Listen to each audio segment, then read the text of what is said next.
لله وكفى وسلام على عباده الذين اصطفى اللهم انفعنا بما علمتنا وعلمنا ما ينفعنا وزدنا علما سبحانك لا علم لنا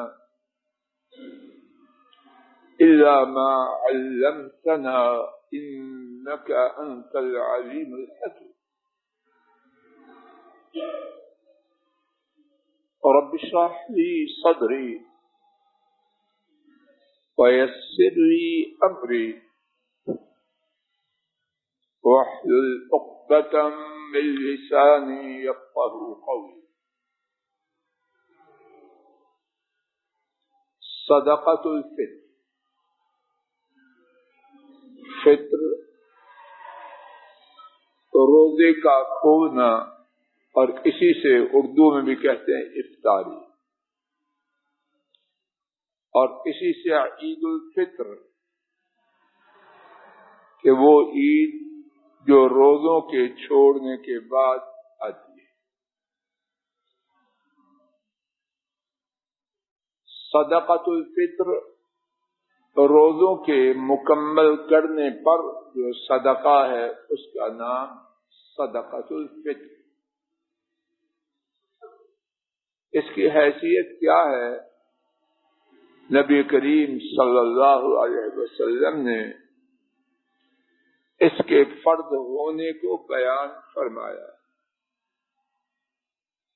امام بخاری اور امام مسلم حضرت عبداللہ ابن عمر رضی اللہ تعالی عنہما سے روایت کرتے ہیں اور رسول اللہ صلی اللہ علیہ وسلم نے زکوٰۃ الفطر کو فرض قرار دیا. کھجور سے 1 صاع یا جو سے 1 صاع آزاد غلام اور آزاد پر مذکر اور مؤنث پر مسلمانوں میں سے چھوٹے اور بڑے پر. اور نبی کریم صلی اللہ علیہ وسلم نے حکم دیا کہ لوگوں کے نماز عید کے لیے نکلنے سے پہلے اسے ادا کیا جائے. تو صدقۃ الفطر کا ادا کرنا فرض ہے اور اس کے بارے میں جن سے ادائیگی ہے اور اس کی پابندی نہیں کہ گندم ہو، چاول ہو، کھجور ہو، باجرہ ہو، جوار ہو، کوئی جنس ہو، اس سے اسے ادا کرنا اور اس کی ادائیگی نماز عید کے لیے جانے سے پہلے کرنا. کیوں فرض کیا؟ رب العالمین کے حکم سے جو چاہیں سو اس کا فرض ہونا بیان فرمائیں. جواب دہی نہ کر کسی کو کرنے کا حق ہے اور نہ وہ پابند ہے، لیکن خود احادیث ہی میں اس کی فرضیت کی حکمت کو واضح فرما دی. حضرات ائمہ ابو داؤد، ابن ماجہ اور حاکم نے حضرت ابن عباس رضی اللہ تعالی عنہما سے روایت کیا رسول اللہ صلی اللہ علیہ وسلم نے فطر کی زکوٰۃ کو فرض قرار دیا روزوں کی پاکیزگی کے لیے. ان میں جو لغو، بیکار بات، بیہودہ بات ہے اس کے لیے اور مسکینوں کے کھانے کے لیے 2 حکمتیں بیان ہوئی. کہ انسان جب روزہ رکھتا ہے تو بشر ہے، غلطی کرتا ہے تو اللہ کے فضل و کرم سے اس صدقہ کے ادا کرنے سے اللہ پاک اس غلطی کے آثار کو دھو دے، اور کیا ہو کہ روزوں کے بعد جو عید کا موقع آ رہا ہے اس میں مسکین مسلمانوں کے کھانے کا بندوبست ہو جائے۔ اور پھر ابن عباس رضی اللہ تعالی عنہما بیان کرتے ہیں، جس شخص نے اسے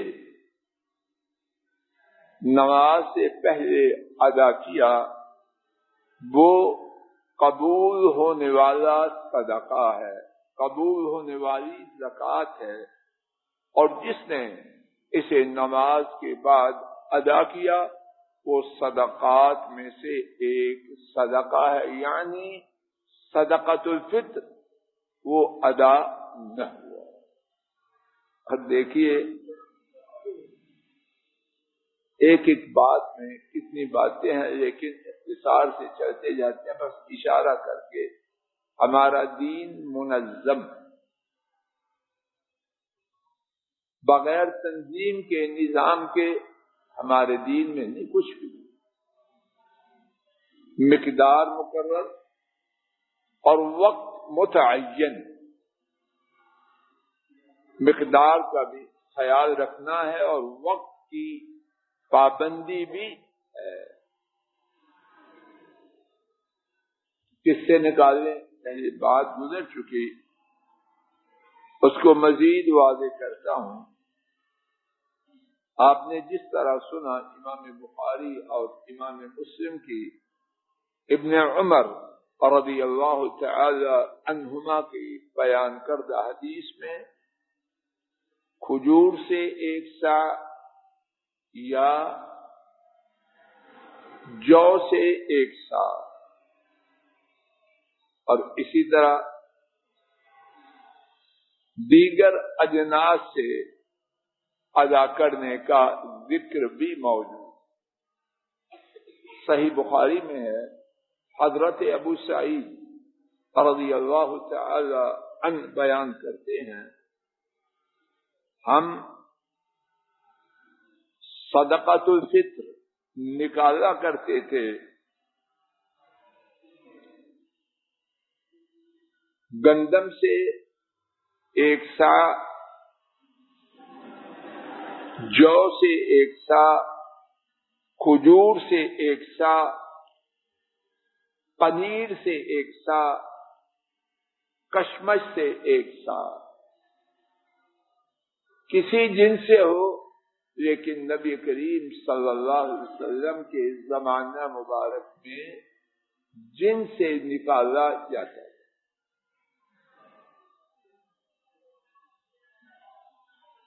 بعض لوگ اس کو نقدی کی صورت میں نکالنے کی رائے رکھتے ہیں۔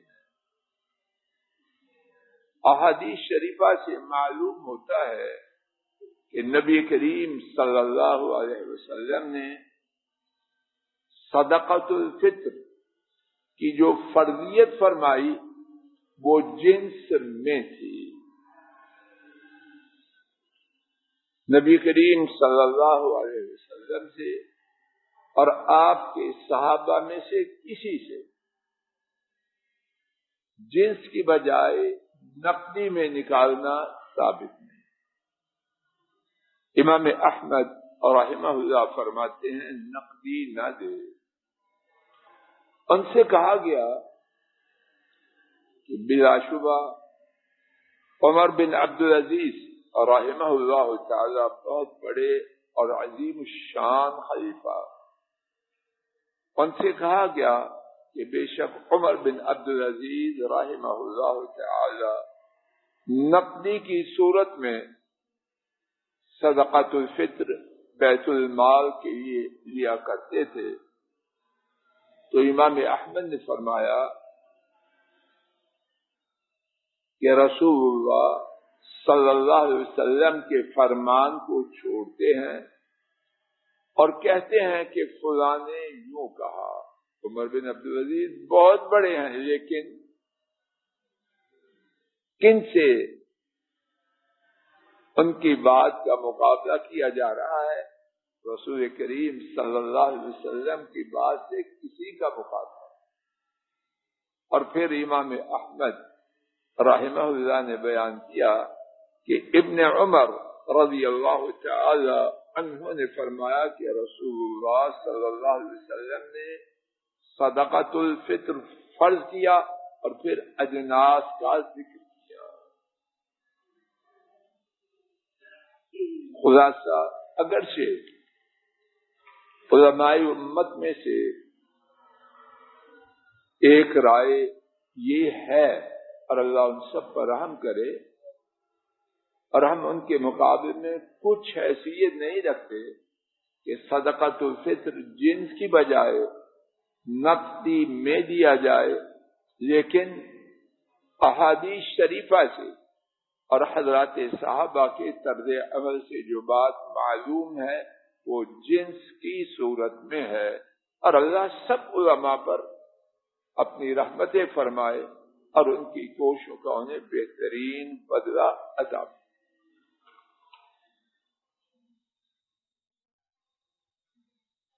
صدقۃ الفطر کے ادا کرنے کا وقت جس طرح کے پہلے گزر چکا ہے، نماز عید الفطر سے پہلے، اور اس کا آغاز، اس کا بہترین وقت عید کا چاند دیکھنے پر.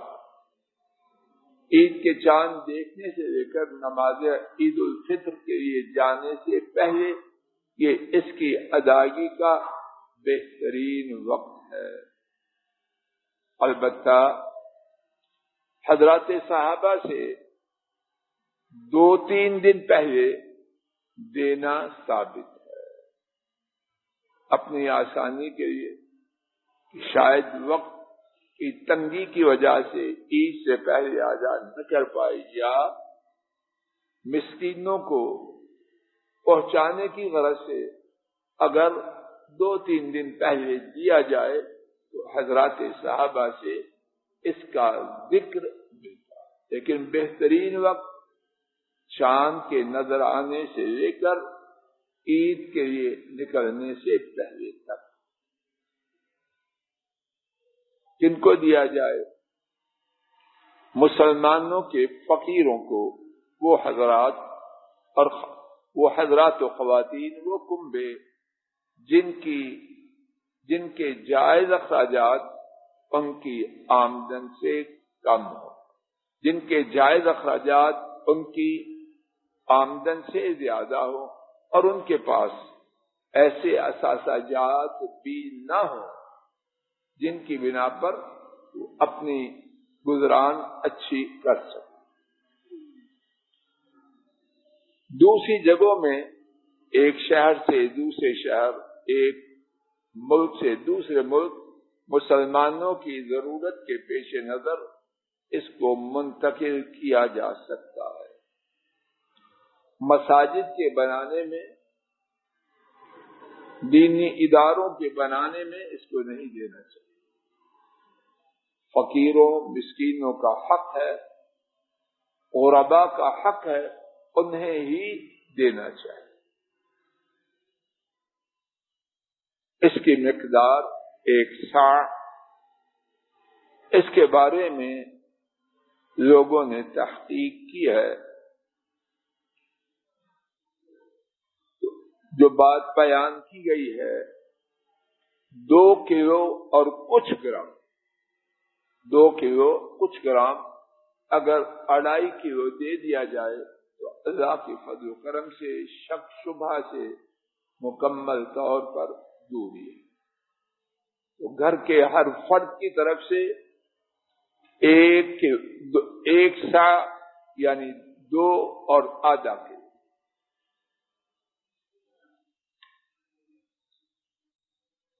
عید الفطر کے مسائل.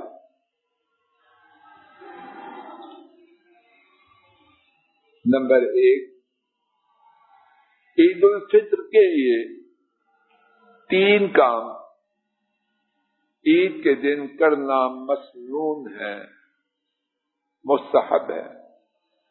نمبر 1 غسل کرنا، نمبر 2 مسواک کرنا، اور نمبر 3 مردوں کے لیے خوشبو کا استعمال کرنا۔ میرے سامنے اللہ کی توفیق سے دلائل بھی ہیں، لیکن اختصار سے بات عرض کرنے کی غرض سے تفصیل سے دلائل کا ذکر نہ کروں گا۔ اگر کوئی ساتھی بعد میں پوچھنا چاہے تو پوچھ سکتے۔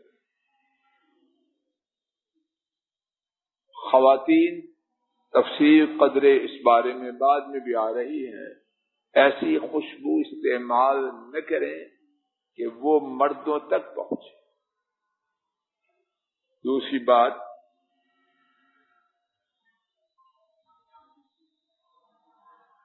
عید کے دن مسلمانوں کے لیے اپنے بہترین کپڑے پہننا۔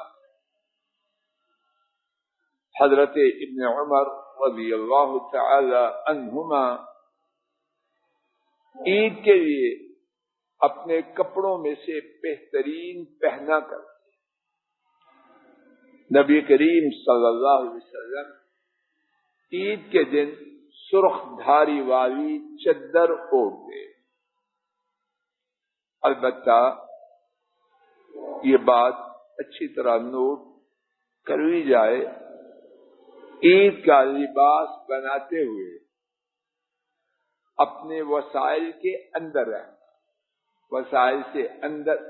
وسائل سے نکلنا اسلام میں اس کی اجازت ہے، اور اسی طرح غیر شرعی لباس پہننا اس کی نہ عید میں نہ عید کے علاوہ اجازت ہے۔ نمبر 3، عید الفطر جس کو ہم چھوٹی عید کہتے ہیں اور جو اللہ کی توفیق سے آ رہی ہے، اللہ ایمان عافیت سے نصیب فرمائے۔ اس میں سنت یہ ہے کہ کھا کے جائے، اور عید الاضحیٰ میں سنت یہ ہے کہ بغیر کھائے ہوئے جائے۔ نبی کریم صلی اللہ علیہ وسلم عید الفطر کے لیے جانے سے پہلے کھجوریں کھاتے، اور ایک دوسری روایت میں ہے رسول کریم صلی اللہ علیہ وسلم عید الفطر کے لیے جانے سے پہلے تعداد میں کھجوریں کھاتے، 3، 5 یا 7 یا اس سے زیادہ یا اس سے کم یا زیادہ، لیکن تعداد ہوتی۔ عید الفطر میں کھا کے جانے میں پیچھے آپ بھی پیچھے زیادہ پیچھے۔ عید الفطر میں کھا کے جانے کی حکمت علماء نے یہ بیان کی ہے کہ اس کھانے میں اللہ کی بندگی کا اظہار۔ اے مولا کریم، آپ نے 29 دن یا 30 دن کھانا دن کے وقت چھوڑنے کا حکم دیا، میں آپ کا غلام 29 دن 30 دن کھانے سے دور رہا۔ آج آپ نے کھانے کا دن بنایا، میں آپ کا غلام نماز کے لیے جا رہا ہوں، آپ کی غلامی کے اعلان کی خاطر کھا کے جا رہا ہوں۔ عید الاضحیٰ میں کھائے بغیر جانا ہے، سنت طریقہ یہ ہے، لیکن اگر کوئی کھا لے تو وہ گناہ کا کام۔ حدیث شریف میں ہے جسے امام بخاری رحمہ اللہ نے حضرت برا رضی اللہ تعالی عنہ سے روایت کیا کہ ان کے ماموں ابو بردہ نے عید کی نماز سے پہلے اپنا جانور ذبح کر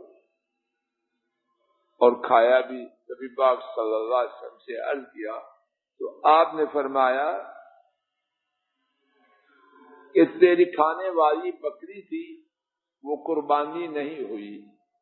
اب جو بات وہاں ہمارے اس سبق سے متعلق ہے کہ انہوں نے عید سے پہلے اپنی ذبح کردہ بکری کے کھانے کا ذکر کیا، آپ نے اس پر باز پرس نہیں کی۔ بات واضح ہو رہی ہے؟ آپ نے باز پرس نہیں کی کہ تو نے عید کے پہلے کیوں کھایا۔ کیا معلوم ہوا؟ سنت طریقہ بڑی عید میں عید کے بعد کھانا ہے، اگر کوئی پہلے کھا لے تو اس پر کوئی سرزنش، کوئی باز پرس، کوئی گناہ نہیں۔ چوتھی بات، عید کے لیے مسنون طریقہ یہ ہے کہ کھلے میدان میں مسجد سے باہر ادا کی۔ امام بخاری رحمہ اللہ نے حضرت ابو سعید رضی اللہ تعالی عنہ سے روایت کیا کہ رسول کریم صلی اللہ علیہ وسلم عید الفطر کے لیے اور عید الاضحیٰ کے لیے مصلی تشریف لے جایا کرتے۔ نماز کی جگہ مسجد اس سے الگ عیدگاہ حضرت صلی اللہ علیہ وسلم کے زمانے میں موجود تھی، جہاں نماز عید ہوا کرتی۔ ایک روایت، اور وہ بھی اگر ثابت ہو تو امام ابن قیم رحمہ اللہ فرماتے ہیں اس میں ہے کہ نبی کریم صلی اللہ علیہ وسلم نے زندگی بھر بارش کے موقع پر مسجد میں نماز عید ادا کی۔ امام ابن حزم رحمہ اللہ نے بیان کیا ہے کہ عمر اور عثمان رضی اللہ تعالی عنہما، ان دونوں کے بارے میں روایت ہے کہ انہوں نے بارش کے موقع پر عید کی نماز مسجد میں ادا کی۔ خلاصہ سنت طریقہ یہ ہے کہ نماز عید کھلے میدان میں ادا کی جائے، بارش یا اسی طرح کوئی اور مجبوری ہو تو مسجد میں ادا کرنا بھی جائز۔ نمبر 5، عید کے لیے عورتوں کا جانا ضروری ہے۔ عید کے لیے عورتوں کا جانا ضروری ہے۔ امام مسلم ام عطیہ رضی اللہ تعالی عنہا سے روایت کرتے ہیں، رسول اللہ، الفاظ کے معنی پر غور کیجیے اور اللہ کرے کہ میں ٹھیک ترجمہ کروں۔ رسول اللہ صلی اللہ علیہ وسلم نے ہمیں حکم دیا، توجہ فرمائیے اور مجھے جواب دیجیے، رسول اللہ صلی اللہ علیہ وسلم نے کیا کیا؟ بولے نا اچھی، حکم دیا۔ آپ کا حکم آپشنل ہوتا ہے یا کمپلسری؟ رسول اللہ صلی اللہ علیہ وسلم نے ہمیں حکم دیا، اور کون کہہ رہی ہے؟ ایک خاتون، ان کا نام ہے ام عطیہ رضی اللہ تعالی عنہا، اور یہ حدیث ہے صحیح مسلم میں، شک و شبہ اس میں شک کمزور، شک و شبہ کی کوئی گنجائش نہیں کہ ہم خواتین کو عید الفطر میں اور عید الاضحیٰ میں نکالیں۔ کن کن عورتوں کو؟ جوان عورتوں کو بھی، وہ عورتیں جن کے بیماری کے دن ہوں، پردے والی عورتیں،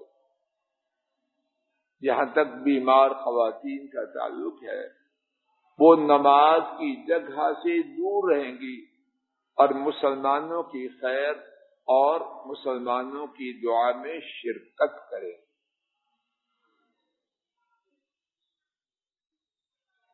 میں نے عرض کیا، اے اللہ کے رسول صلی اللہ علیہ وسلم، ہم میں سے ایک ایسی ہے اس کے پاس اوڑھنی نہیں، پردے کے لیے غربت کا دور تھا، پردے کے لیے اوڑھنی نہیں۔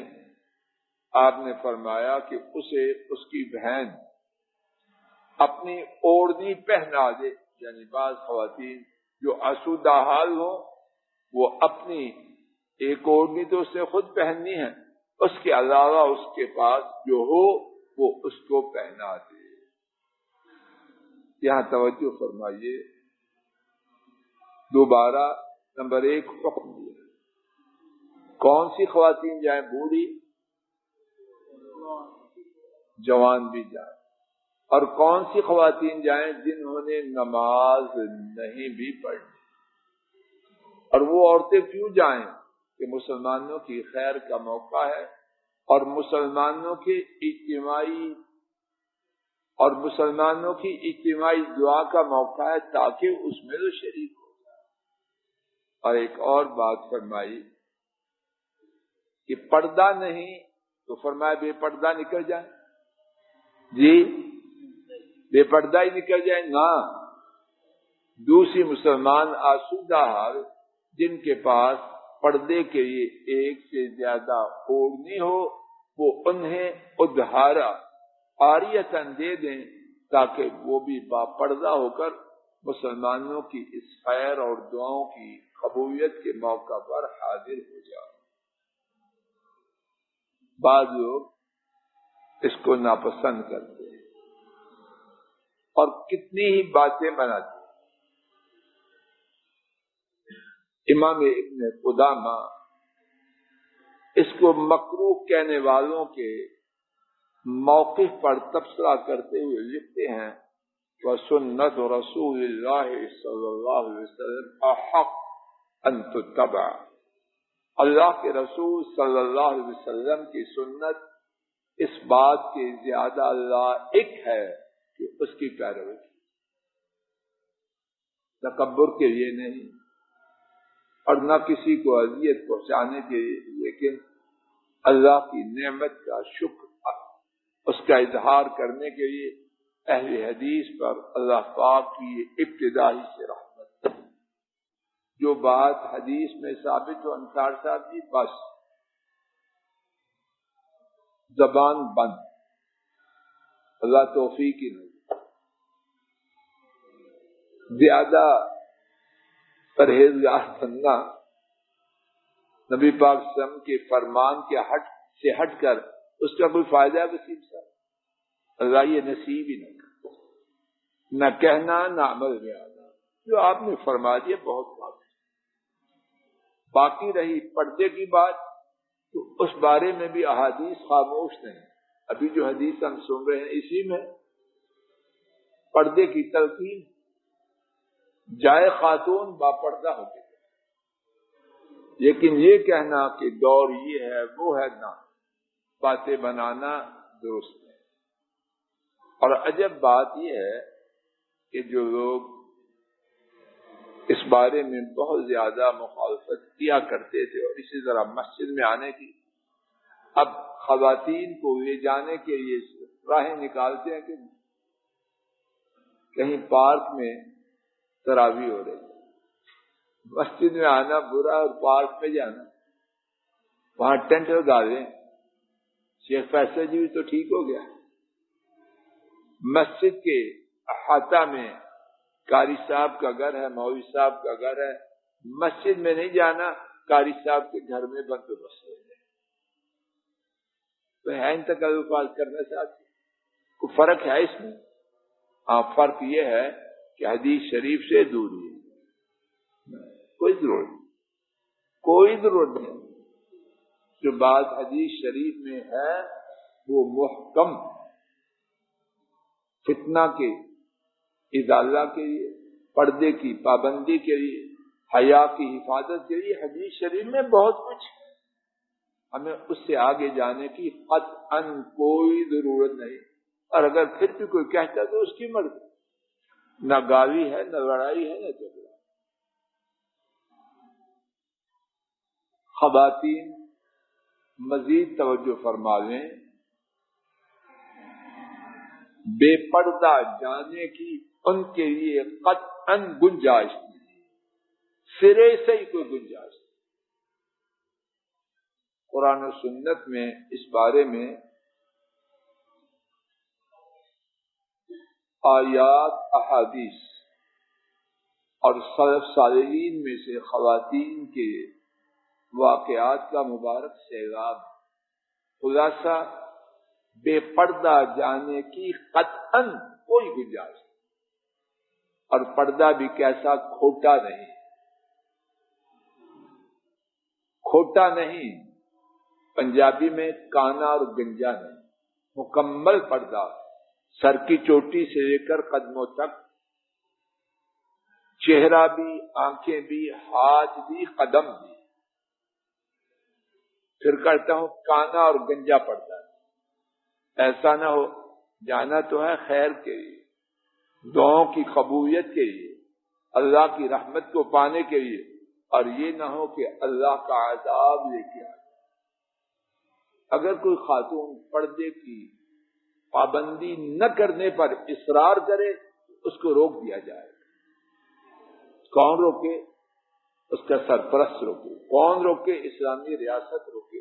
لوگوں کی خواتین کو ہم نہیں روک سکتے، نہ ہمیں اجازت، لیکن اپنی خواتین کو اور اسلامی ریاست ایسی خواتین کو جو پردے کی پابندی نہ کرے اس سے روک. اور ایک اور بات،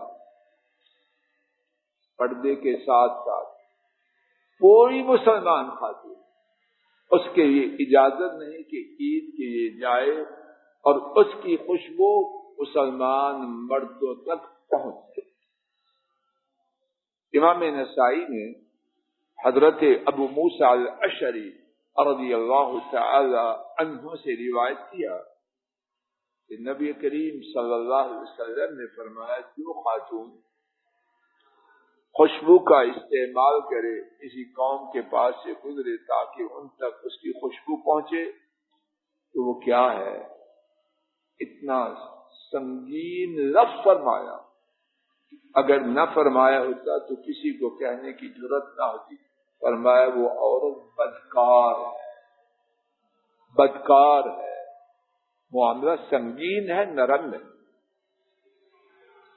اور خاتون جائے تو مردوں کے ساتھ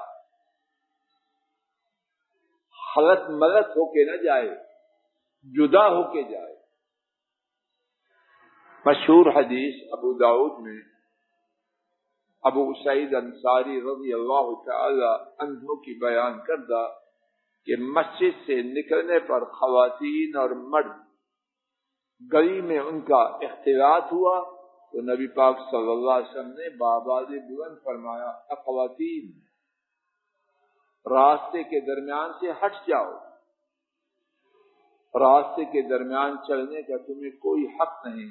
تو ابو سعید فرماتے ہیں مسلمان خواتین اس حکم کی اس قدر تعمیر کرتی کہ دیواروں کے ساتھ ہو کر چلتی یہاں تک کہ ان کی اوڑھنیاں دیواروں کے ساتھ لٹک جائے.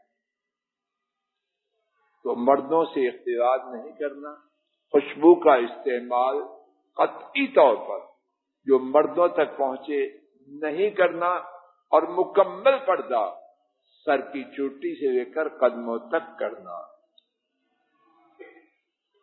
نمبر 6، سنت طریقہ یہ ہے کہ بچوں کو بھی عیدگاہ میں لے جانا ہے.